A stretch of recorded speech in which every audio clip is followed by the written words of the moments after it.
AgriStack प्रकल्पाची जबाबदारी आमच्यावर नको. ग्रामसेवकांच्या शिष्टमंडळाची तहसीलदारांकडे मागणी.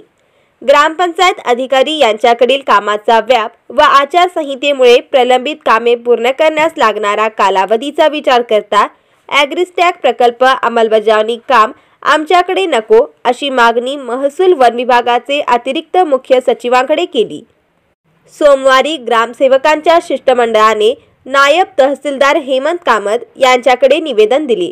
2024-25 आर्थिक वर्ष सुरू झालेपासून लोकसभा व विधानसभा सार्वत्रिक निवडणुका पार पडल्या. निवडणूक काळात आचारसंहिता कालावधी मोठा होता. त्यामुळे ग्रामपंचायती स्तरावरील वैयक्तिक लाभाच्या योजनांची अंमलबजावणी ग्रामपंचायतीस केंद्र व राज्य शासनाकडून प्राप्त निधी अडखीचत आहे. केंद्र व राज्य शासनाचे ध्वजांकित महत्त्वाकांक्षी प्रकल्प अंमलबजावणी महत्त्वाचे असल्याने ते उद्दिष्ट पूर्ण करणे, प्रधानमंत्री आवास टप्पा 2 सर्वेक्षण करणे, कर वसुली आदी महत्त्वाच्या कामे प्रलंबित आहेत.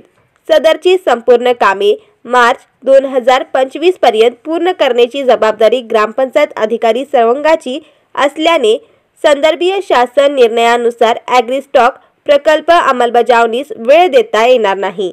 त्याची जबाबदारी आमच्यावर नको अशी मागणी निवेदनातून केली आहे. यावेळी धनाजी देसाई, श्रीधर भोगन, नीलकंठ सामरेकर, महासिद्ध हाके, विद्या भोस, लिंगेश्वर पापळकर, श्रीकांत सोनार व ग्रामसेवक उपस्थित होते.